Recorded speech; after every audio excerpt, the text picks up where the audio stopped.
Set number 18 का हम लोग पहला प्रश्न है कि निम्न में से कौन सा एक दबाव समूह की विशेषता नहीं है। इस प्रश्न का आंसर हो जाएगा ऑप्शन बी। इसके बारे में बात करते हैं कि एक व्यक्ति कई दबाव समूहों का सदस्य हो सकता है, जबकि एक व्यक्ति केवल एक ही दल का सदस्य हो सकता है। दबाव समूह का मुख्य कार्य सत्ता दल पर किसी कार्य को पूरा करने हेतु दबाव डालना होता है। दबाव समूह शब्द का उद्भव संयुक्त राज्य अमेरिका से हुआ है। भारत में दबाव समूह अनेक वर्गों में देखने को मिल जाता है, जैसे कि व्यवसाय समूह, व्यापार समूह, खेतिहर समूह, पेशेवर समितियां, छात्र संगठन, धार्मिक संगठन इत्यादि। नेक्स्ट प्रश्न आपका कि निम्नलिखित में से किस प्रक्रिया के दौरान बहुत मात्रा में ऊर्जा बाहर निकलता है। तो वायवीय श्वसन आपका हो जाएगा ऑप्शन डी, एरोबिक रेस्पिरेशन। बात करें श्वसन के अंदर ली गई वायु में नाइट्रोजन 78.09%, ऑक्सीजन 21% और CO2 0.03% होता है। नेक्स्ट प्रश्न अब कि जब किसी वस्तु को C और F के बीच रखा जाता है तो अवतल दर्पण में आकृति कहाँ बनेगी। तो C के बाद बनेगा, ऑप्शन बी आपका करेक्ट आंसर हो जाएगा। नेक्स्ट प्रश्न आपका कि धातु आघातवर्धनीय और कोमल होती है, इसका कारण बताना है। चौथा का ऑप्शन बी हो जाएगा कि धातु के परमाणुओं की परतें एक दूसरे पर फिसल सकती हैं। ऑप्शन डी आपका करेक्ट आंसर हो जाएगा, बी नंबर आपका करेक्ट आंसर हो जाएगा। अगर बात करें हम इसके बारे में कि ऐसे तत्व जो इलेक्ट्रॉन को त्याग कर धनायन प्रदान करते हैं वे धातु कहलाते हैं। अपवाद में एक हाइड्रोजन है। धातुएं प्राय तनु अम्लों में हाइड्रोजन विस्थापित करते हैं। तांबा तनु हाइड्रोक्लोरिक अम्ल के साथ अभिक्रिया नहीं करती हैं। मानव द्वारा प्रयोग में लिया गया प्रथम धातु का नाम तांबा था। धातुओं को आवर्त सारणी के बाएं भाग में रखा जाता है। नेक्स्ट प्रश्न है कि भारत में संथानम और बोहरा समितियों ने क्रमशः किन विषयों पर प्रतिवेदन प्रस्तुत किया था। तो 5 का ऑप्शन डी हो जाएगा, भ्रष्टाचार और अपराधीकरण। बात करें के संथानम की अध्यक्षता में तत्कालीन गृह मंत्री लाल बहादुर शास्त्री द्वारा एक समिति का गठन किया गया था। संथानम समिति ने जनवरी 1963 में अपना प्रतिवेदन सौंप दिया था। संथानम समिति की रिपोर्ट पर भारत सरकार द्वारा 1964 में केंद्रीय सतर्कता आयोग की स्थापना किया गया था। CBC को 2003 में वैधानिक दर्जा दिया गया था। PV नरसिम्हा राव सरकार द्वारा बोहरा समिति का गठन 1993 में किया गया था। बोहरा समिति ने राजनेताओं, आपराधिक और नौकरशाहों के गठजोड़ को राजनीतिक में अपराधीकरण का मूल कारण बताया था। नेक्स्ट प्रश्न आपका कि एंटोनिम बताना सेकुलर का। तो सेकुलर का क्या हो जाएगा, रिलीजियस। मतलब सेकुलर मतलब होता है समान धर्मों को मानने वाला, सभी धर्मों को समान मानने वालों को सेकुलर कहते हैं, लेकिन इसका अपोजिट क्या हो जाएगा आपका, रिलीजियस हो जाएगा। नेक्स्ट प्रश्न आपका चूज द करेक्ट सेंटेंस। यहाँ पर करेक्ट सेंटेंस को चुनना है। तो इस प्रश्न का आंसर हो जाएगा option B, this tea taste sweet. इस प्रश्न का आंसर हो जाएगा। नेक्स्ट प्रश्न आपका कि ए डार्क हॉर्स मीन्स क्या होता है, a non person entry and non person entry. तो ये मतलब था छिपा रुस्तम, इसको बोलता है। नेक्स्ट प्रश्न आपका कि choose the correct spelling. Correct spelling vehicle का करेक्ट स्पेलिंग चुना है, तो 9 का ऑप्शन बी आपका करेक्ट आंसर हो जाएगा। नेक्स्ट प्रश्न आपका वह to do away with rules means मतलब क्या होता है, 10 का ऑप्शन डी आपका करेक्ट आंसर हो जाएगा, एब्रोगेट। ऑप्शन डी आपका करेक्ट आंसर हो जाएगा। इसके बारे में बात करेंगे हम लोग। तो नियमों को रद्द कर देना या रिश्वत निरस्त कर देना, एब्रोगेट का मतलब होता है। एब्रोगेट का मतलब होता है नियमों को रद्द कर देना या निरस्त कर देना। नेक्स्ट प्रश्न आपका कि ऑक्शन शब्द के अक्षरों को इस प्रकार व्यवस्थित कीजिए कि सभी स्वर हमेशा अपने साथ आए और कितने विभिन्न प्रकार से उन्हें व्यवस्थित किए जा सकते हैं। तो इस प्रश्न का आंसर हो जाएगा ऑप्शन ए, 576। इसको बनाने का आसान तरीका है। नेक्स्ट प्रश्न आपका 12 नंबर प्रश्न की बात करें तो इस प्रश्न का आंसर हो जाएगा ऑप्शन ए, 92/99 आपका करेक्ट आंसर हो जाएगा। नेक्स्ट प्रश्न है बिंदु 1 3 3 0 -4 और 4 -1 के किसके शीर्ष है। ये आपका किसके हैं, वर्ग के। किसके हैं तो वर्ग के आप बना लीजिएगा, 13 का सी हो जाएगा। नेक्स्ट है कि यंग यूरोप की स्थापना किसने किया था। तो 14 का ऑप्शन ए आपका करेक्ट आंसर हो जाएगा, मेजिनी ने यंग यूरोप की स्थापना किया था। यंग यूरोप की स्थापना 1834 में जोसेफ मेजिनी ने किया था। मेजिनी ने मोर्सई में यंग इटली की स्थापना 1831 में किया था और 1851 में फ्रेंड्स ऑफ इटली नामक संस्था का गठन कर मिलान और जीनो के क्रांतिकारियों की सहायता किया था। लाला लाजपत राय को यंग इटली से प्रभावित थे और मेजिनी, गारिबाल्डी और काउंट काबूर जो थे इटली के एकीकरण के जनक है। नेक्स्ट प्रश्न आपके अटल इनोवेशन मिशन किसके अधीन स्थापित किया गया था। तो 15 का ऑप्शन सी आपका करेक्ट हो जाएगा, नीति आयोग द्वारा। क्या हो जाएगा, नीति आयोग आपका करेक्ट आंसर हो जाएगा। बात करें इसका मुख्य उद्देश्य नवाचार और उद्यमिता को बढ़ावा देना है। अटल इनोवेशन मिशन की शुरुआत साल 2016 में किया गया था। अटल इनोवेशन मिशन ने अटल न्यू इंडिया चैलेंज के दूसरे संस्करण के प्रथम चरण की शुरुआत वर्ष 2018 में किया था। यह देश की नवाचार और उद्यमशीलता से संबंधित भावी जरूरतों पर विस्तृत अध्ययन और विचार विमर्श पर आधारित है। 1 जनवरी 2015 को भारत सरकार द्वारा योजना आयोग के स्थान पर राष्ट्रीय भारत परिवर्तन संस्था अर्थात नीति आयोग का गठन किया गया था। नीति आयोग सरकार के थिंक टैंक के रूप में सेवाएं प्रदान करने के साथ उसे दिशा निर्देशात्मक एवं नीतिगत गतिशीलता प्रदान करता है। नेक्स्ट प्रश्न है, क्रिया का मूल रूप को क्या कहते हैं? तो धातु कहते हैं। ऑप्शन सी आपका करेक्ट आंसर हो जाएगा। नेक्स्ट प्रश्न आपका 17 का, तो 17 इनमें से कौन सा शब्द तद्भव है? तो पक्ष यहाँ पर क्या हो जाएगा? पत्ता। पत्ता आपका करेक्ट हो जाएगा 17 का, क्योंकि पत्ता को पर्ण कहते हैं संस्कृत में। और आपका नेक्स्ट प्रश्न है कि 18 का सही वर्तनी वाला शब्द कौन सा है? तो आपका उत्तरदायी जो बी ऑप्शन है आपका करेक्ट आंसर है। नेक्स्ट प्रश्न है कि निम्न में से किस शब्द में अ उपसर्ग नहीं है? तो अ उपसर्ग जो है 18 का डी हो जाएगा। अनुज में अनु उपसर्ग लगा हुआ है। ऑप्शन डी आपका करेक्ट आंसर हो जाएगा। नेक्स्ट प्रश्न आपका, निम्न में से कौन द्रव्यवाचक संज्ञा है? तो 20 का ऑप्शन सी आपका करेक्ट हो जाएगा। जो 20 का सी है दूध, दूध जो है आपका द्रव्यवाचक संख्या, सी आपका करेक्ट आंसर हो जाएगा। नेक्स्ट है कि निर्धनता का दुष्चर्य की अवधारणा किससे संबंधित है? तो 21 का ऑप्शन है आपका करेक्ट आंसर हो जाएगा। नक्श से, नक्श से आपका करेक्ट आंसर हो जाएगा। रेगनर नक्श बोलते हैं। इन्होंने अपनी पुस्तक problems of capital formation in under developed countries में निर्धनता का दुष्चक्र की अवधारणा प्रस्तुत किया था। नक्श के अनुसार यह दुष्चक्र अनेक शक्तियों का चक्रीय समूह है जो एक दूसरे को प्रभावित करता है। यदि एक गरीब देश की आय कम है तो बचत भी कम होती है। इसके कारण योग होता है और आपका न्यून विनियोग से पुनः आय होती है। यही निर्धनता का दुष्चक्र है। नेक्स्ट है कि एक खगोलीय दूरदर्शी के अभिदर्शक लेंस तथा नेत्रिका लेंस की फोकस दूरियां क्रमशः एफ एवं छोटका एफ है। तो सामान्यतः समायोजन के लिए दूरदर्शी की अवधन क्षमता कितनी होगी? तो 22 का ऑप्शन बी आपका करेक्ट आंसर हो जाएगा। बड़का एफ बाई छोटका एफ। नेक्स्ट क्वेश्चन है आपका कि फ्लोरेसेंट ट्यूब में परावैंगनिक प्रकाश दृश्य प्रकाश में बदल जाता है, तो इस क्रिया में प्रकाश का तरंगदैर्घ्य, तो इस प्रश्न का आंसर हो जाएगा ऑप्शन बी, बढ़ जाता है। क्या होता है? बढ़ जाता है। आपका करेक्ट आंसर हो जाएगा ऑप्शन बी। बात करें कि परावैंगनिक किरण का तरंगदैर्घ्य कम ऊर्जा एवं आवृत्ति दृश्य प्रकाश से अधिक होती है और ट्यूबलाइट की दीवार पर प्रतिदीप्तशील पदार्थ की लेप चढ़ी रहती है जो उच्च आवृत्ति के प्रकाश जैसे परावैंगनिक किरणों का अवशोषित कर निम्न आवृत्ति के प्रकाश को उत्सर्जन करती है। ट्यूबलाइट में कांच की एक नली होती है जिसकी दीवार पर प्रतिदीप्तशील पदार्थ का लेप चढ़ा होता है। इसके किनारों पर बेरियम ऑक्साइड की तह चढ़ी रहती है। 2 तंतु होते हैं। ट्यूबलाइट का निर्माण पीटर हाइबिट नामक वैज्ञानिक ने किया था। ट्यूबलाइट में 60 से 70% विद्युत ऊर्जा को प्रकाश ऊर्जा में बदल देता है। तरंगदैर्घ्य की कुछ बढ़ते हुए क्रम को देखें, जैसे गामा किरण के बाद एक्स किरण के बाद परावैंगनी के बाद दृश्य के बाद अवरक्त के बाद सूक्ष्म से बड़ा, सबसे बड़ा कौन होता है? रेडियो तरंग। नेक्स्ट प्रश्न आपका, ऊंचाई से झरने से गिरने वाले जल को झील में संग्रहित कर लेते हैं। इस जल की स्थितिज ऊर्जा का उपयोग विद्युत उत्पादन में किया जा सकता है। यदि विद्युत उत्पादन में इसका उपयोग न किया गया है तो इस ऊर्जा का क्या होगा? तो ये गर्मी हो जाएगा, मतलब उष्मीय ऊर्जा में परिवर्तित हो जाएगा। ऑप्शन सी आपका करेक्ट आंसर हो जाएगा। यहाँ पर बात करें ऊर्जा का, तो ना ही निर्माण हो सकता है ना ही इसको नष्ट किया जा सकता है, सिर्फ इसको एक रूप से दूसरे रूप में चेंज किया जा सकता है, मतलब बदला जा सकता है। कार्य करने की क्षमता को ऊर्जा कहते हैं और ऊर्जा कार्य की भांति ही अदिश राशि है। वास्तव में जब कभी वस्तु किसी अन्य वस्तु पर कार्य करती है तो कार्य करने वाली वस्तु की ऊर्जा खर्च होती है और जिस पर कार्य किया जाता है उसकी ऊर्जा बढ़ जाती है। किया गया कार्य स्थानांतरित ऊर्जा के बराबर होता है। ऊर्जा का रूपांतरण होता है, जैसे स्थितिज ऊर्जा का गतिज ऊर्जा में रूपांतरण, जैसे बांध के जल को नीचे गिराकर टरबाइन को घुमाना। गतिज ऊर्जा का वैद्युत ऊर्जा में रूपांतरण, जैसे डायनेमो से विद्युत उत्पन्न करना। सौर सेल वह युक्ति हैं जो सौर प्रकाश को सीधे विद्युत ऊर्जा में बदलते हैं।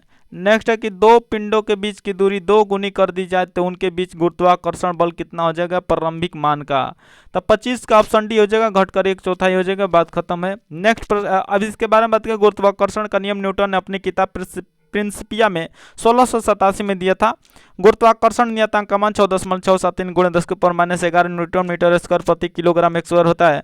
गुरुत्वाकर्षण नियतांक का मान प्रत्येक स्थान पर नियत होता है। पृथ्वी और सूर्य के बीच गुरुत्वाकर्षण बल 10⁻21 न्यूटन की कोटि की होती है, जो अति विशाल बल है। इसके कारण पृथ्वी सूर्य के चारों तरफ चक्कर लगाती है।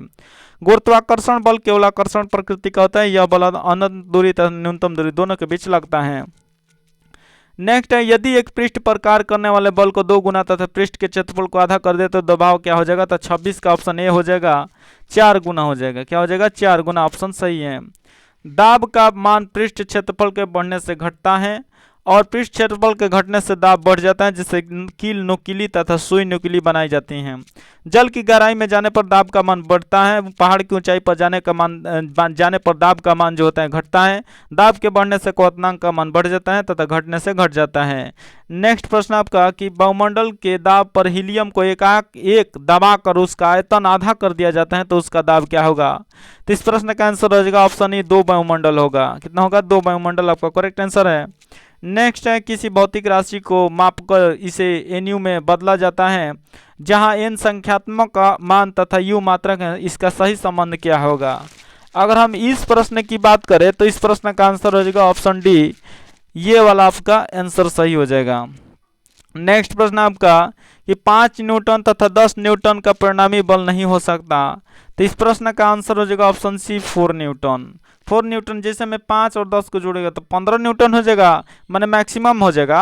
अगर मिनिमम में लिखे ले तो 10 में से 5 घटे तो 5 न्यूटन आ जाएगा। तब 5 न्यूटन और 15 न्यूटन के बीच में कहाँ 4 न्यूटन आ रहा है, इसीलिए आपका 4 न्यूटन आपका करेक्ट आंसर हो जाएगा। नेक्स्ट है यदि एक वस्तु का ताप 140 डिग्री फ़ारेनहाइट है तब इसका ताप सेंटीग्रेड में क्या होगा? आप इसको निकालिएगा, एक फार्मूला आता है उस पर निकालते हैं तो इस प्रश्न का आंसर हो जाएगा कितना। फार्मूला क्या होता है? C/5 बराबर F माइनस 32/9, और इस फार्मूला से निकालते हैं तो इसका ऑप्शन डी आपका करेक्ट आंसर हो जाएगा। नेक्स्ट है प्रश्न कि भारत में बजटीय प्रणाली का जनक कौन है? तो विल्सन है। क्या है? विल्सन आपका करेक्ट आंसर हो जाएगा। और बात करें हम इनके बारे में कि जेम्स विल्सन ने 18 फरवरी 1860 को सर्वप्रथम बजट पेश किया था। बजट किसी सरकार के आय व्यय के साथ देश के वर्तमान आर्थिक स्थिति को भी दर्शाता है। भारतीय संविधान का अनुच्छेद 112 में वार्षिक वित्तीय विवरण का चर्चा किया गया है। बजट फ्रांसीसी भाषा का बजटी से निकल कर आए हैं जिसका अर्थ होता है चमड़े का थैला। भारतीय परिषद एक्ट 1909 के द्वारा सर्वप्रथम बजट पर पूर्ण बहस करने की छूट दिया गया था। नेक्स्ट प्रश्न आपका वस्तुओं के व्यय मूल्य में परिवर्तन की दिशा के विपरीत केवल तभी होगा जब, ऑप्शन सी आपका करेक्ट आंसर हो जाएगा, मात्रा में प्रतिशत परिवर्तन मूल्य में प्रतिशत परिवर्तन से अधिक होता है। नेक्स्ट है कि मंत्रिपरिषद का कोई भी सदस्य संसद के किसी सदन का सदस्य न होते हुए भी मंत्री पद पर कितने माह तक रह सकता है? तो ऑप्शन सी आपका करेक्ट आंसर होगा 6 माह तक। बात करें 6 माह के अंदर सहायता ग्रहण नहीं करने पर मंत्री पद छोड़ना होता है। कोई व्यक्ति एक बार मंत्री पद रहते यदि 6 माह के अंदर सदन का सदस्य नहीं बनता है तो दोबारा मंत्री बनने से पूर्व सदन का सदस्य होना अनिवार्य है। मंत्रिपरिषद का प्रधानमंत्री जो होता है प्रधान होता है, और आपका मंत्रिपरिषद सामूहिक रूप से लोकसभा के प्रति उत्तरदायी होता है। मंत्री 3 प्रकार का होता है, एक कैबिनेट मंत्री, एक राज्य मंत्री, एक उप मंत्री होता है।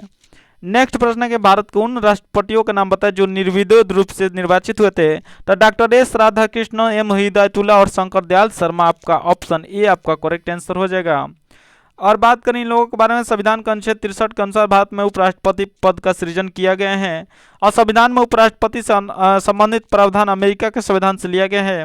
भारत का उपराष्ट्रपति राज्यसभा का पदेन सभापति होता है। उपराष्ट्रपति का कार्यकाल 5 वर्ष का होता है। उपराष्ट्रपति बनने के लिए न्यूनतम आयु 35 वर्ष चाहिए। और भारत के एकमात्र राष्ट्रपति नीलम संजीव रेड्डी हैं जो निर्विरोध राष्ट्रपति निर्वाचित हुए थे। नेक्स्ट प्रश्न आपका, साइबेरिया क्षेत्र में किस प्रकार के वन पाए जाते हैं? तो आपका ऑप्शन डी आपका सही हो जाएगा, कोणधारी वन। अब बात करें टुंड्रा वन बर्फ से ढका रहता है, गर्मी में यहाँ मॉस तथा लाइकन उगते हैं। बात करें टैगा वन की, तो ये सदाबहार वन है। इस वन के वृक्ष की पत्तियां नुकीली होती हैं। Taiga one Siberia, Alaska, Canada, Scandinavia आदि क्षेत्रों में पाए जाते हैं। टैगा वन बोरियल वन को दुनिया का सबसे बड़ा भूमि बायोम कहा जाता है। बात करें पर्वतीय वन की, तो यहाँ चौड़ी पत्ती वाले शंकुधारी वृक्ष पाए जाते हैं। और बात करें विषुवतरेखीय वन की, तो इन वनों में वृक्ष एवं झाड़ियों का मिश्रण होता है जैसे जैतून, कार्क तथा ओक यहाँ के मुख्य वृक्ष हैं। नेक्स्ट प्रश्न, निम्नलिखित में से उस सागर का नाम बताइए जो 3 महाद्वीपों को स्पर्श करता है। तो वो है आपका भूमध्य सागर। ऑप्शन डी करेक्ट आंसर है। भूमध्य सागर के उत्तर में यूरोप है, दक्षिण में अफ्रीका है, पूर्व में एशिया महाद्वीप है। और हिंद महासागर के उत्तर में एशिया महाद्वीप, दक्षिण में अंटार्कटिका महाद्वीप, पूर्व में ऑस्ट्रेलिया महाद्वीप तथा पश्चिम में अफ्रीका महाद्वीप है। हिंद महासागर की वास्तविक तटवर्ती सागर 2 ही है, लाल सागर और फारस की खाड़ी। हिंद महासागर का सबसे बड़ा द्वीप है मेडागास्कर। नेक्स्ट है कि पारस्परिक मांग की अवधारणा का प्रतिपादन किसने किया था? तो 37 का ऑप्शन डी हो जाएगा, जे.एस. मिल हो जाएगा। जे.एस. मिल ने एक निश्चित श्रम की मात्रा हेतु उत्पादन की मात्रा को दिए गए देश में भिन्न भिन्न माना है। इस प्रकार जे.एस. मिल का प्रस्तुतिकरण तुलनात्मक लाभ या श्रम की क्षमता के रूप में है। मिल ने व्यापार के संतुलन शर्तों के निर्धारण की व्याख्या करने के लिए पारस्परिक मांग शब्द का प्रयोग किया है। यह सिद्धांत रिकार्डो के तुलनात्मक लाभ के सिद्धांत से लिया गया था। मिल का सिद्धांत बताता है कि किसी देश को कितना आयात या निर्यात करना है, जिसकी व्याख्या रिकार्डो से नहीं किया था। नेक्स्ट है कि लोथल कहाँ स्थित है। लोथल आपका खंभात की खाड़ी में स्थित है। ऑप्शन सी करेक्ट आंसर हो जाएगा। लोथल से फारस की मोहर और चावल का प्रमाण भी मिला है। हड़प्पा सभ्यता का सबसे परिपक्व अवस्था का प्रमाण लोथल से ही प्राप्त होता है। हड़प्पा सभ्यता का एकमात्र स्थल धौलावीरा है जो त्रिस्तरीय दीवारों से घिरा है। धौलावीरा का जल प्रबंधन भी उल्लेखनीय है। लोथल सिंधु सभ्यता का बंदरगाह था। अग्निकुंड लोथल एवं कालीबंगा से प्राप्त हुआ है। लोथल गुजरात के अहमदाबाद जिले के भोगवा नदी के किनारे स्थित है, जिसका उत्खननकर्ता के नाम रंगनाथ राव था। नेक्स्ट प्रश्न आपका कि ऋग्वैदिक 10 राजाओं का युद्ध 10 राजाओं का युद्ध हुआ था, वो किस नदी के तट पर लगा था। ये परुषणी नदी के तट पर लड़ा गया था। बात करें हम कि ऋग्वेद में 25 नदियों का उल्लेख है। पूर्वी किनारे पर सिंधु नदी की सहायक नदी है, जैसे विस्तता, झेलम जिसको बोलते हैं, अस्किनी जिसको चेनाब बोलते हैं, परुष्णी जिसको रावी बोलते हैं, शतुर्दी जिसको सतलज बोलते हैं, बिपाशा जिसको ब्यास बोलते हैं, आदि प्रमुख हैं। और 10 राजाओं के बीच युद्ध का तत्कालिक कारण भरत कुल के राजा सुदास द्वारा विश्वामित्र के स्थान पर वशिष्ठ को राजपुरोहित बनाना था। इस युद्ध का मूल कारण रावी नदी के जल बंटवारे से था और विश्वामित्र के नेतृत्व में 10 राजाओं के संघ को सुदास ने पराजित किया था।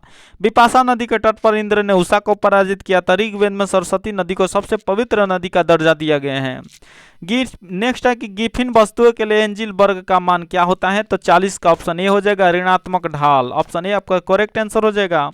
गिफिन वस्तुएं उन वस्तुओं को कहा जाता है जिसकी कीमत बढ़ती है तब मांग बढ़ती है। गिफिन वस्तुएं मांग के नियम का विपरीत कार्य करती हैं। गिफिन वस्तुएं घटिया या निकृष्ट वस्तुओं होती हैं। और बात करें सब्स्टिट्यूट गुड की, जिसको स्थापन वस्तु बोलते हैं, तो स्थापन वस्तु वह वस्तुएं जो दूसरे वस्तु के स्थान पर उसका उपयोग कर लिया जाता है। जैसे आपका मन है कि माजा पिए, तब माजा नहीं मिल रहा है, तब सलाइस से भी आप अपना काम कर सकते हैं।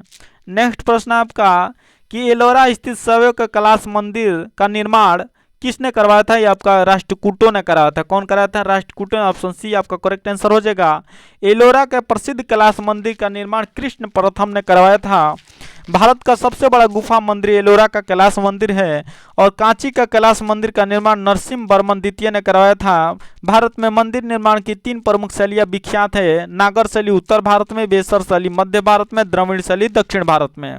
चोल वंश में राजराज प्रथम ने तंजौर में राजराजेश्वर का शिव मंदिर बनवाया था और मौर्य वंश के शासक अशोक ने भारत में शिलालेख का प्रचलन शुरू किया था। नेक्स्ट है कि किस मगध शासक ने अपनी राजधानी राजगिरी से स्थानांतरित कर पाटलिपुत्र में स्थापित किया था। इस प्रश्न का आंसर उदयन हो जाएगा। उदयन ने किया था। उदयन ने अजातशत्रु की हत्या कर दिया था क्योंकि अजातशत्रु भी अपने बाप को मार डाला था। बिंबिसार हर्यक वंश का शासक था जिन्होंने अपनी राजधानी राजगिरी या ग्रीवराज को बनाया था और अजातशत्रु का उपनाम कुणिक था। उदयन जैन धर्म का अनुयायी था। नेक्स्ट प्रश्न है तालिकोटा का युद्ध कब हुआ था। तो 1565 में हुआ था और इस युद्ध को हम लोग राक्षसी तागड़ी या बन्नी हट्टी का युद्ध भी कहते हैं।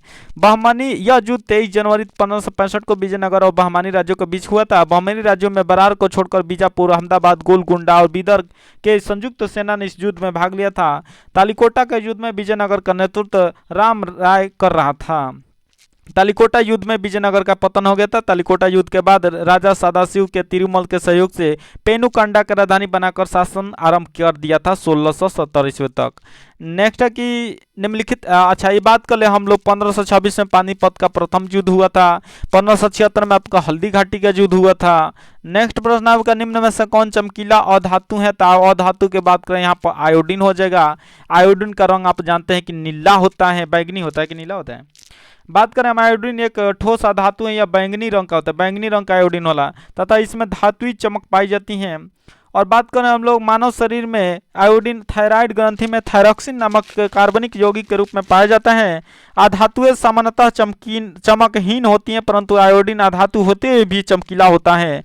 अधातुओं के गलनांक कम होते हैं और ये सामान्यतः मुलायम होती हैं। हीरे तथा ग्रेफाइट का गलनांक जो होता है अत्यंत उच्च होता है और हीरा सबसे कठोर प्राकृतिक पदार्थ है। और अधातुएं विद्युत की अचालक होती हैं परंतु ग्रेफाइट जो होता है विद्युत का सुचालक होता है। ब्रोमीन एक ऐसी अधातु है जो द्रव रूप में होती है। नेक्स्ट प्रश्न है आपका कि नया मोटर वाहन संशोधन अधिनियम कब के मोटर वाहन पर अधिनियम में संशोधन किया? 1888 आपका करेक्ट आंसर हो जाएगा। अब बात करें 1888 में ही वाल्डेयर ने गुणसूत्र की शायद खोज किया था। तो इस प्रश्न का आंसर ऑप्शन देखिए यहाँ पर ध्यान से कि 45 का क्या हो जाएगा, तो 45 का ऑप्शन 1988 होगा, सॉरी यहाँ पर 1988 होगा। देखिए 1888 मारा गया वाल्डेयर के हिसाब से।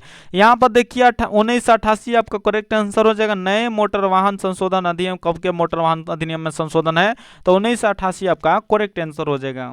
बात करें 1 सितंबर 2019 से नए मोटर वाहन संशोधन अधिनियम लागू हुआ है। इस संशोधन अधिनियम के द्वारा कानून को और कठोर किया गया है। यह अधिनियम सड़क परिवहन एवं राजमार्ग मंत्रालय भारत सरकार द्वारा लागू किया गया है।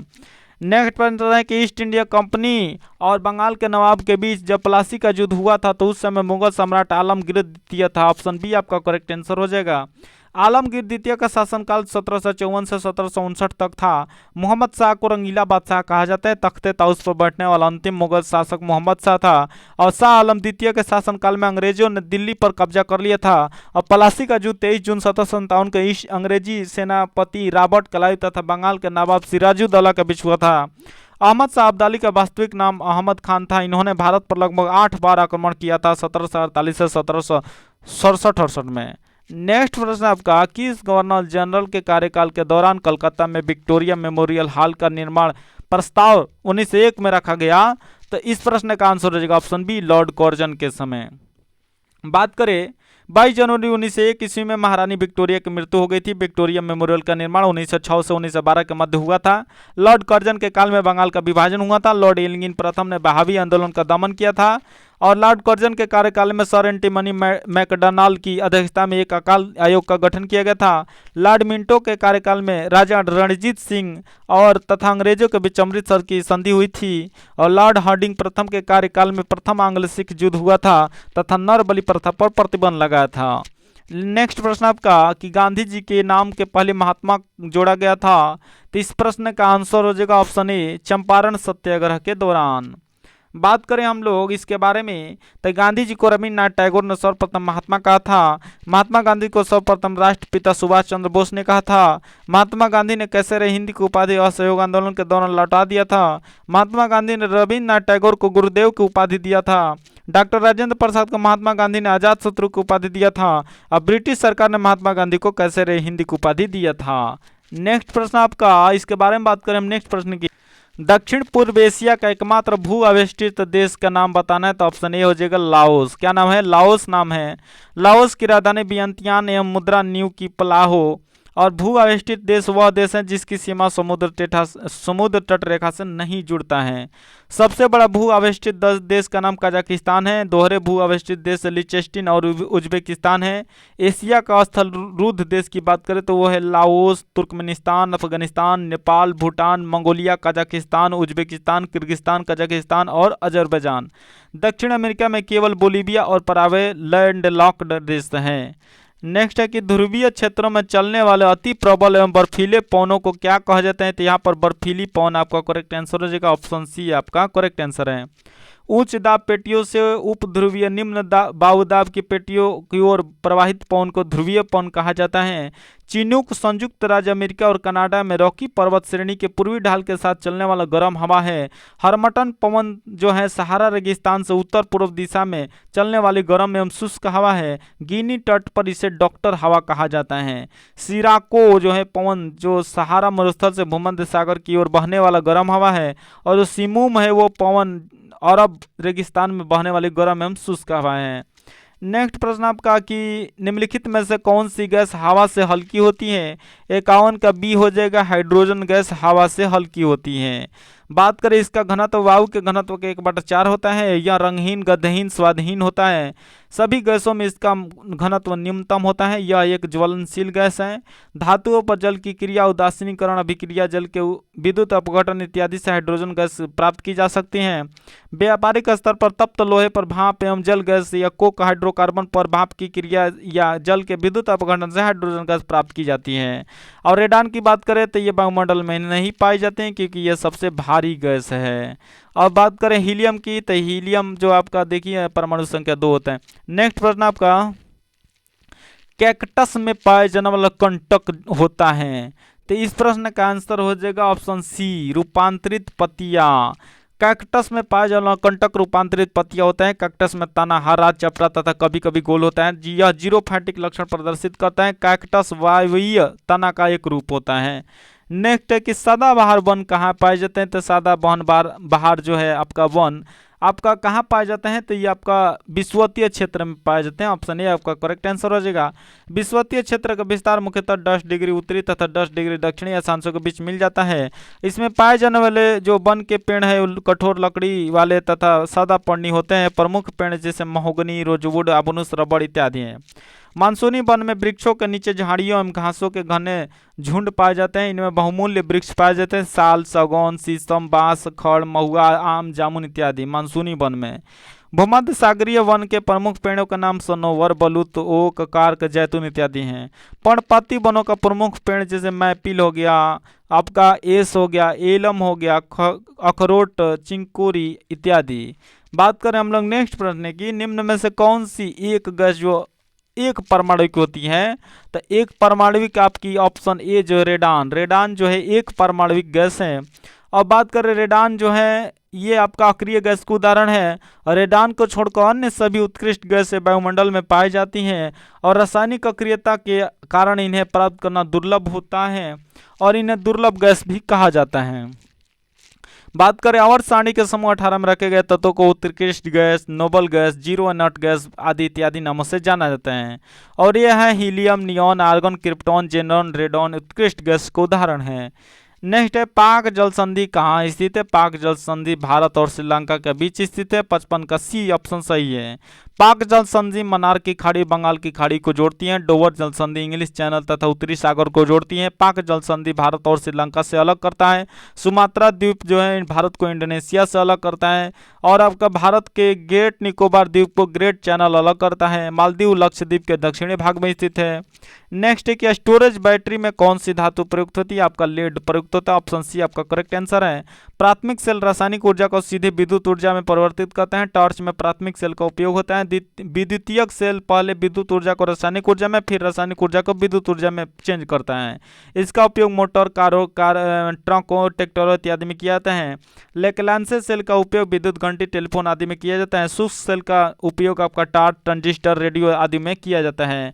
नेक्स्ट प्रश्न आपका, प्रोटीन संश्लेषण कहाँ होता है? प्रोटीन संश्लेषण आपको राइबोसोम में होता है। राइबोसोम को प्रोटीन का फैक्ट्री कहा जाता है। बात करें हम लोग गाल्जी काय को कोशिका के अणुओं का यातायात प्रबंधन कहा जाता है। माइटोकॉन्ड्रिया को कोशिका का शक्ति केंद्र या ऊर्जा केंद्र कहा जाता है। और क्रोमोसोम को वंशगति का वाहक कहा जाता है। नेक्स्ट प्रश्न आपका, साबुन का निर्माण होता है।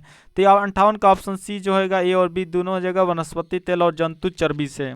बात करें हम साबुन जो है कठोर जल में उपस्थित कैल्शियम, मैग्नीशियम लवण सभी क्रिया करता है तथा इसी कारण कठोर जल में साबुन झाग नहीं देता और सफाई में कठिनाई होती है। अपमार्जक लंबी कार्बोक्सिलिक अम्ल श्रृंखला अमोनियम एवं सल्फोनेट लवण होते हैं और ये कठोर जल में उपस्थित कैल्शियम, मैग्नीशियम आयनों के साथ अघुलनशील पदार्थ नहीं बनाते हैं। नेक्स्ट प्रश्न है आपका, आलसियों का मूल मंत्र अजगर करे न चाकरी, पंछी करे न काम के रचयिता कौन है? तो आपका मलुक दास है। कौन है? मलुक दास। ऑप्शन बी करेक्ट आंसर है। और आपका मलुक दास जो है ये भक्तिकालीन संत थे। दादू दयाल ने सांभर में ब्रह्मा संप्रदाय की स्थापना की तथा निपक्ष आंदोलन की शुरुआत किया था। दादू दयाल ने निपक्ष आंदोलन, और तुलसीदास ने रामचरित मानस माने ग्रंथ की रचना किया था। और कबीर जो है एकेश्वरवाद में आस्था तथा निरांकर ब्रह्मा की उपासना करते थे। कबीर के उपदेश शब्द सिखों के आदि ग्रंथ में संग्रहित हैं। नेक्स्ट है स्वामी दयानंद सरस्वती का मूल नाम मूल शंकर था। ऑप्शन डी आपका करेक्ट आंसर है। ये मूर्ति पूजा का विरोध करते थे। बात करें दयानंद सरस्वती ने आर्य समाज की स्थापना 1875 बंबई में किया था। और दयानंद सरस्वती का जन्म 1824 में काठियावाड़ के मोराबिट राज्य के टंकारा में हुआ था। स्वामी दयानंद सरस्वती की मृत्यु अजमेर में हुई थी 20 देने से। और इन्हें भारत का मार्टिन लूथर किंग सीनियर कहा जाता है। सत्यार्थ प्रकाश आर्य समाज का सबसे महत्वपूर्ण पुस्तक इन्हीं का है। और शुद्धि आंदोलन के प्रवर्तक स्वामी दयानंद सरस्वती थे। दयानंद सरस्वती ने वेदों की ओर लौट कहा था। नेक्स्ट है कि प्रियान का उपयोग किया जाता है इनमें से सभी आपका करेक्ट आंसर है। विलायक के रूप में, परिवेक्षेपक के रूप में, प्रसिद्धक के रूप में। बात करें तो फ्रियान का रासायनिक नाम क्लोरोफ्लोरोकार्बन है, CFC है। यह एक हरितगृह कार्बनिक अम्ल है जो कार्बनिक यौगिक है तथा ओजोन क्षरण के लिए जिम्मेवार है। मॉन्ट्रियल प्रोटोकॉल इस गैस के उपयोग को सीमित करके संबंधित अंतर्राष्ट्रीय समझौता है। नेक्स्ट प्रश्न आपका, भारतीय संविधान में मौलिक अधिकारों का उल्लेख करते हुए निम्नलिखित में से किस देश का अनुसरण किया गया? तो आपका मौलिक अधिकार जहां दिखे आप अमेरिका लगा दीजिए, करेक्ट आंसर हो जाएगा। अगर इसके बारे में बात करें ब्रिटेन के संविधान से, भारतीय संविधान में संसाधनात्मक शासन प्रणाली, एकल नागरिकता, प्रशासनिक ढांचा, विधि का शासन, विधि के निर्माण की प्रक्रिया। और देखिए आप विधि के निर्माण की जो प्रक्रिया है आपका जापान के संविधान से लिया गया है, और आपका विधि का शासन आपका सिर्फ ब्रिटेन के संविधान से लिया गया है। और आपका बात करें हम लोगों की ऑस्ट्रेलिया से प्रस्तावना की भाषा, समवर्ती सूची और संसद के संयुक्त बैठक आदि भारतीय संविधान को स्वीकारा है ऑस्ट्रेलिया के संविधान से। और आयरलैंड से नीति निर्देश सिद्धांत को लिया गया है। और अमेरिका से भारतीय संविधान मौलिक अधिकार, न्यायिक पुनर्वलोकन, संविधान की सर्वोच्चता, वित्तीय आपात, उपराष्ट्रपति का प्रतिनिधि को अमेरिका के संविधान से लिया गया है। नेक्स्ट प्रश्न आपका, राज्यसभा के सदस्य के लिए आयु संबंधी अर्हता क्या है? तो आपका राज्यसभा के लिए 30 साल से कम उम्र ना हो, ऑप्शन बी आपका करेक्ट आंसर हो जाएगा। बात करें हम लोग कि भारतीय संविधान में अनुच्छेद 80 में राज्यसभा का गठन का प्रावधान किया गया। राज्यसभा का गठन 3 अप्रैल 1952 को किया गया था। राज्यसभा में वर्तमान में 225 राज्यों से, 8 संघीय प्रदेशों से और 12 सदस्यों को राष्ट्रपति मनोनीत करते हैं।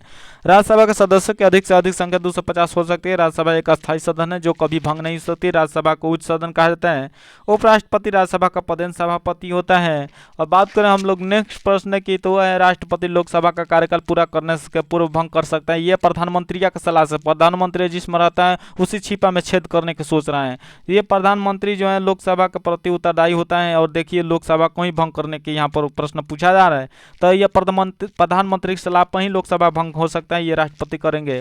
बात करें कि राष्ट्रपति अनुच्छेद 85 को बंद के प्रयोग करते लोकसभा भंग कर सकते हैं। संविधान का अनुच्छेद 75 के अनुसार राष्ट्रपति प्रधानमंत्री की नियुक्ति करता है।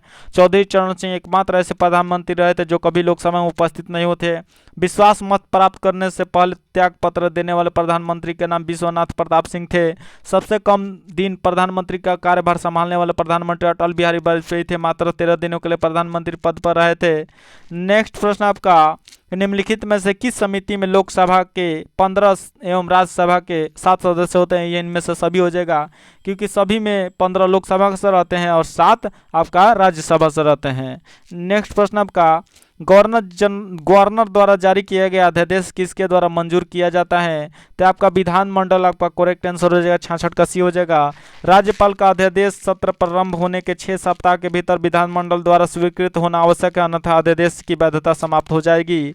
और वर्तमान जो गवर्नर अनुच्छेद 213 को बंद के अधीन अध्यादेश जारी करते हैं, राज्यपाल विधानमंडल का सत्र आहूत करता है तथा उसका सत्रावसान करता है तथा उसका विघटन करता है। राज्यपाल विधान परिषद की कुल सदस्य की संख्या के 1/6 सदस्यों को नियुक्त करता है। राज्य विधानमंडल द्वारा पारित विधेयक राज्यपाल के हस्ताक्षर के बाद ही अधिनियम बन पाता है।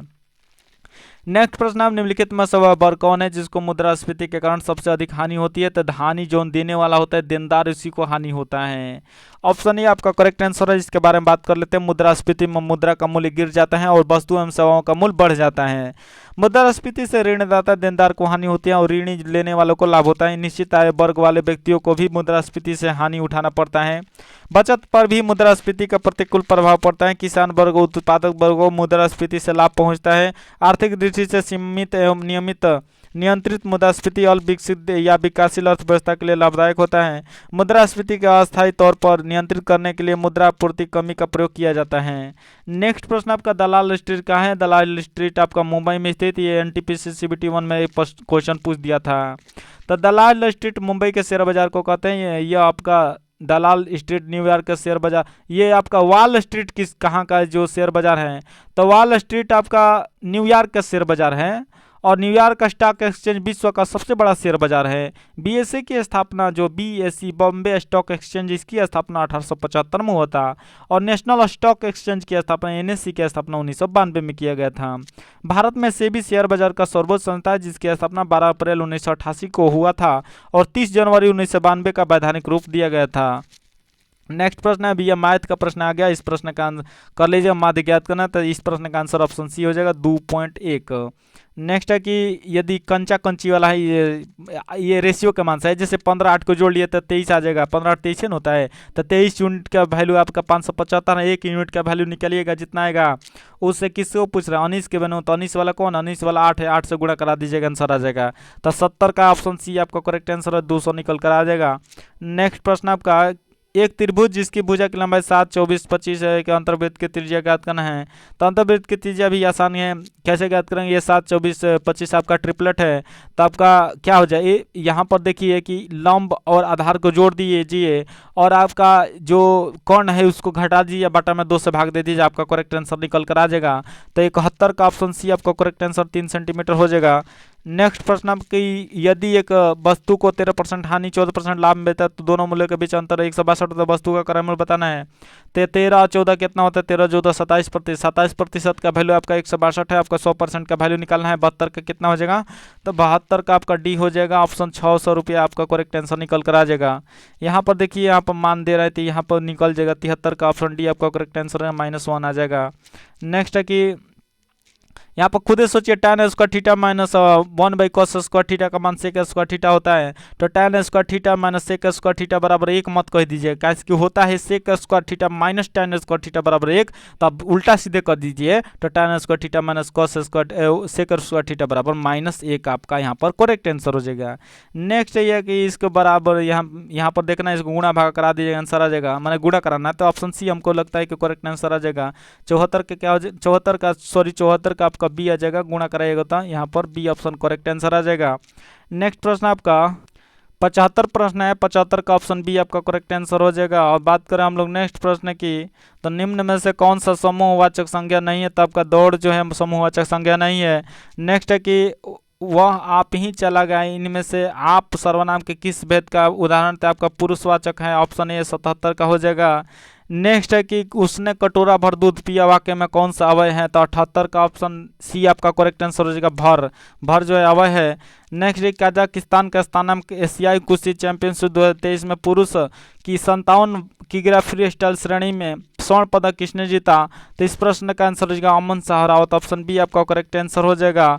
नेक्स्ट प्रश्न आपका, अप्रैल 2023 में चलाया गया ऑपरेशन कावेरी का क्या मतलब है, तो सूडान में फंसे अपने नागरिकों को वापस लाने के लिए भारत का बचाव अभियान, ऑप्शन ए आपका करेक्ट आंसर हो जाएगा। और 23 अप्रैल 2023 को विदेश मंत्री डॉक्टर एस जयशंकर ने ऑपरेशन कावेरी की घोषणा किया था।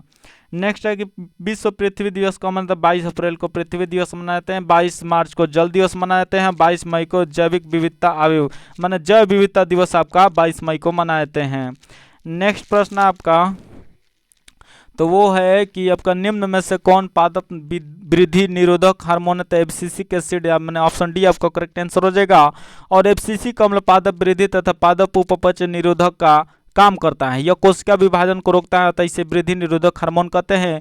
और ऑक्सिन जिब्रेलिन्स तथा साइटोकाइनिन आदि पादप वृद्धि हार्मोन है। नेक्स्ट प्रश्न है आपका, निम्नलिखित में से कौन सी कोशिका ग्लूकागोन नामक हार्मोन को स्रावित करती है, अल्फा कोशिकाएं, क्या हो जाएगा, अल्फा कोशिकाएं आपका करेक्ट आंसर हो जाएगा, 83 का ए। और ग्लूकागोन रक्त में ग्लूकोज की मात्रा सामान्य रखने का कार्य करता है, ग्लूकागोन प्रोटीन तथा वसा से ग्लूकोज के संश्लेषण को प्रेरित करता है, ग्लूकागोन यकृत में संचरित ग्लाइकोजन से ग्लूकोज का संश्लेषण करता है, यह प्रक्रिया ग्लाइकोजेनेसिस कहलाती है, इस प्रक्रिया से रक्त में ग्लूकोज की आवश्यक मात्रा मिल जाती है। अग्नाशय ग्रंथि से लैंगरहैम्स द्वीप से अल्फा कोशिकाएं ग्लूकागोन, बीटा कोशिकाएं इंसुलिन और आपका डेल्टा कोशिकाएं से सोमेटोस्टेटिन तथा एक कोशिकीय प्रोकैरियोटिक पेप्टाइड का स्राव करती हैं। नेक्स्ट प्रश्न आपका, ऑपरेशन फ्लड जो है दूध से संबंधित है, ऑप्शन सी आपका करेक्ट आंसर हो जाएगा। बात करें ऑपरेशन फ्लड, जो प्रथम चरण आया था 1970 से 80 में, द्वितीय चरण 1981 से 85 में आया था और अंतिम चरण 1986 से 96 में आया था, माना 1986 से 1996 में। बात करें अंडा उत्पादन आपका रजत क्रांति से संबंधित है, तिलहन आपका पीली क्रांति से संबंधित है। नेक्स्ट प्रश्न आपका कि निम्न में से कौन सा एक फल है, तो भिंडी आपका फल है, बाकी सब इन्होंने है, मतलब कि आलू जानते हैं कि ये ताना के रूप में पाया जाता है, शकरकंद मूली ये सब जड़ के रूप में पाया जाता है, लेकिन भिंडी आपका फल है। नेक्स्ट प्रश्न आपका, ग्लोब पर भारत की स्थिति किन उत्तरी अक्षांश में बताइए, ये 8 डिग्री 4 मिनट और 37 डिग्री 6 मिनट आपका क्या है उत्तरी अक्षांश, और पूर्वी देशांतर क्या बात करें तो पूर्वी देशांतर कितना होता है आप बता सकते हैं? तो ये होता है पूर्वी देशांतर 68 डिग्री 60 मिनट से 97 डिग्री 25 मिनट पूर्वी देशांतर में स्थित होता है। और अक्षांशीय विस्तार की दृष्टि से भारत पूरी तरह उत्तरी गोलार्ध में स्थित है। नेक्स्ट प्रश्न, ये तो आप बता देना, इस प्रश्न का आंसर क्या बताए? इस प्रश्न का answer option C correct answer हो जाएगा। नेक्स्ट है, इनमें से कौन मिट्टी पौधे की लिए सबसे अधिक उपयुक्त है? आपका दोमट मिट्टी हो जाएगा। अब बात करें 87 का, तो 87 का ऑप्शन की बात करें तो ये ऑप्शन सी आपका करेक्ट आंसर है, दोमट मिट्टी अर्थात मध्यम आकार के कोण वाली मिट्टी। ऑप्शन सी आपका करेक्ट आंसर हो जाएगा। जलोढ़ मिट्टी भारत में सबसे बड़े क्षेत्र में पाई जाने वाली और सबसे महत्वपूर्ण मिट्टी समूह है। भारत का मुख्य मिट्टी जलोढ़ मिट्टी है। भारतीय कृषि अनुसंधान परिषद ने मिट्टी को 8 वर्गों में बांटा है। मिट्टी के अध्ययन को पेडोलॉजी कहते हैं। लाल और पीली मिट्टी में अम्ल और पोटास की मात्रा अधिक पाई जाती है, लेकिन इसमें नाइट्रोजन, फास्फोरस, मैग्नीशियम और ह्यूमस की कमी पाई जाती है। लाल मिट्टी का लाल रंग इसमें आयरन ऑक्साइड की उपस्थिति के कारण होता है। नेक्स्ट प्रश्न है आपका, नारियल, काजू और रबड़ के पेड़ अधिक मात्रा में कहाँ मिलते हैं? तो इस प्रश्न का आंसर होगा ऑप्शन सी, मालाबार तटीय क्षेत्र में। बात करें मालाबार केरल राज्य में स्थित पश्चिमी घाट और अरब सागर के बीच भारतीय प्रायद्वीप के पश्चिमी तट के समानांतर एक संकीर्ण तटवर्ती क्षेत्र है। कोरोमंडल तट तमिलनाडु आंध्र प्रदेश के पूर्वी किनारे के तटवर्ती भाग को कहते हैं। कोंकण तट महाराष्ट्र से कर्नाटक तक के तट को कोंकण तट कहते हैं। नेक्स्ट प्रश्न है कि कितने लोगों को अर्थशास्त्र के क्षेत्र में वर्ष 2022 का नोबेल पुरस्कार मिला है? तो ऑप्शन आपका 1 हो जाएगा, मतलब 3 लोगों को मिला है। और 3 लोगों में है Ben S बर्नाके, Douglas W diamond तथा फिलिप एच डायबलिग। संयुक्त रूप से अर्थशास्त्र के क्षेत्र में 2022 का नोबेल पुरस्कार दिया था। इन तीनों लोगों को पुरस्कार बैंकों और वित्तीय संकटों पर शोध के लिए दिया गया था। अर्थशास्त्र में नोबेल पुरस्कार 1969 ईस्वी से दिया जाता है। अर्थशास्त्र में नोबेल पुरस्कार आपका 1969 ईस्वी से दिया जाता है। नोबेल पुरस्कार 6 श्रेणियों में दिया जाता है, जैसे शांति के क्षेत्र में, चिकित्सा के क्षेत्र में, भौतिकी के क्षेत्र में, रसायन के क्षेत्र में, साहित्य और अर्थशास्त्र के क्षेत्र में। वर्ष 1901 में सर्वप्रथम शांति का पुरस्कार दिया गया था, 1901 में। नेक्स्ट है, भारत के पूर्वी तट पर स्थित पतन है। तो भारत के पूर्वी तट पर कौन है? तो आपका कौन है? आपका ये पारादीप और हल्दिया। ऑप्शन डी आपका करेक्ट आंसर हो जाएगा 90 का। पारादीप बंदरगाह उड़ीसा में स्थित है। हल्दिया पतन पश्चिम बंगाल में स्थित है। कांडला ज्वारीय पतन है, कांडला पतन गुजरात में स्थित है। अब इसका नाम दीनदयाल बंदरगाह कर दिया गया है। कोचीन पतन केरल में स्थित है। नेक्स्ट प्रश्न है आपका, निम्न में से किसका घनत्व जल के घनत्व से कम होता है? तो आपका कॉर्क आपका करेक्ट आंसर हो जाएगा। बात करें कम घनत्व वाले पदार्थ अधिक घनत्व वाले पदार्थ के ऊपर तैरता है। कैम्बियम द्वारा कर्क का निर्माण होता है। परिपक्व होने पर यह मृत हो जाती है, जिसमें इसमें वायु भर जाती है। कॉर्क सुबेरिन नामक रासायनिक पदार्थ से बनती है। बोतलों में लगाया जाने वाला कॉर्क इसका अच्छा उदाहरण है। नेक्स्ट प्रश्न आपका, राजीव गांधी खेल रत्न पुरस्कार के सर्वप्रथम विजेता कौन थे? तो आपका विश्वनाथ आनंद। आपका ये अब शतरंज से संबंधित है। और राजीव गांधी खेल रत्न पुरस्कार विश्वनाथ आनंद को 1991-92 में दिया गया था। द्रोणाचार्य अवार्ड में राशि बढ़ाकर 10 लाख रुपये कर दिया गया है। अर्जुन पुरस्कार में राशि बढ़ाकर 15 लाख रुपया कर दिया गया है। और राजीव गांधी खेल रत्न पुरस्कार आपका 25 लाख रुपया कर दिया गया है। ध्यानचंद लाइफ अचीवमेंट अवार्ड में राशि बढ़ाकर 15 लाख रुपया कर दिया गया है। भारत में खेल जगत का राजीव गांधी खेल रत्न पुरस्कार सबसे बड़ा पुरस्कार है। अगस्त 2021 में इसका नाम चेंज होकर मेजर ध्यानचंद रत्न बन गया था। नेक्स्ट प्रश्न आपका, गन्ना सामान्यतः उगाया जाता है आपका कई टुकड़े कर कर। ऑप्शन डी करेक्ट आंसर हो जाएगा। गन्ना का सामान्यतः तना काटकर बोया जाता है। गन्ना का जन्मभूमि भारत को माना जाता है। भारत में सर्वाधिक गन्ना का उत्पादन उत्तर प्रदेश में होता है, लेकिन चीनी मिल सबसे ज्यादा महाराष्ट्र में है, ये भी याद रखिएगा। वर्ष 2022 के ग्लोबल हंगर इंडेक्स में भारत का स्थान आपका 107वां है और इससे पीछे 101वां स्थान पर था। 101वां स्थान पर था। 94 का ऑप्शन ए करेक्ट आंसर हो जाएगा। बात करें कंसर्न वर्ल्ड वाइड और वेल्थ हंगर हिल्फे द्वारा ग्लोबल हंगर इंडेक्स जारी किया जाता है। यह इंडेक्स 2006 से जारी किया जा रहा है। ग्लोबल हंगर इंडेक्स 4 संकेतों पर आधारित है, जिससे अल्प पोषण, चाइल्ड वेस्टिंग, चाइल्ड स्टेटिंग और बाल मृत्यु। नेक्स्ट प्रश्न आपका, उस निष्क्रिय गैस का नाम बताइए जिसे आधुनिक आवर्त सारणी में पहले आवर्त में रखा जाता है। तो इस प्रश्न का आंसर हो जाएगा ऑप्शन बी, हीलियम को रखा जाता है। बात करें कि प्रथम आवर्त का अंतिम तत्व हीलियम, दूसरे का अंतिम तत्व आपका नियोन होता है, तीसरे का अंतिम तत्व आर्गन, चौथे आवर्त का अंतिम तत्व क्रिप्टॉन होता है। इन तत्वों को अक्रिय गैस या उत्कृष्ट गैस भी कहते हैं। रेडॉन को छोड़कर अन्य सभी गैस से जो अक्रिय गैस है वो वायुमंडल में पाई जाते हैं। जेनॉन सर्वाधिक यौगिक वाला अक्रिय गैस है। रेडॉन एक रेडियो सक्रिय तत्व है। नेक्स्ट प्रश्न आपका, ये फिल इन द ब्लैंक्स है कि the sky is cloudy, it might rain tonight. Option D आपका करेक्ट है। मैंने देखिए ज़्यादा संभावना के लिए मे का यूज किया जाता है, कम संभावना हो तो माइट का यूज करना चाहिए हम लोगों को। अब बात करें हम लोग की थोड़ा 97 नंबर की, तो 97 नंबर है all visitors report to reception. तो 97 का ऑप्शन सी आपका करेक्ट आंसर हो जाएगा।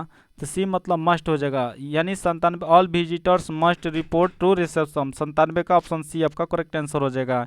नेक्स्ट है कि बात करें 98 नंबर प्रश्न की, तो 98 का ऑप्शन बी आपका करेक्ट आंसर हो जाएगा। क्या हो जाएगा? He told Deepu sit down, मैंने he told Deepu to sit down. 98 का ऑप्शन बी हो जाएगा। बात करें हम लोग 99 की, तो choose the passive from the given sentence, do you know her. तो 99 का ऑप्शन बी आपका हो जाएगा, is she known to you. Option B आपका करेक्ट हो जाएगा। नेक्स्ट है कि the synonym of interrogate is. Interrogate यहाँ पर क्या हो जाएगा? तो 100 का ऑप्शन ए हो जाएगा, to question. Option A correct answer रहेगा। बात करें नेक्स्ट क्वेश्चन की, तो नेक्स्ट क्वेश्चन खत्म हो गया। मिलते हैं आपको नेक्स्ट सेट में 19 नंबर में। अब तक ले जय हिंद।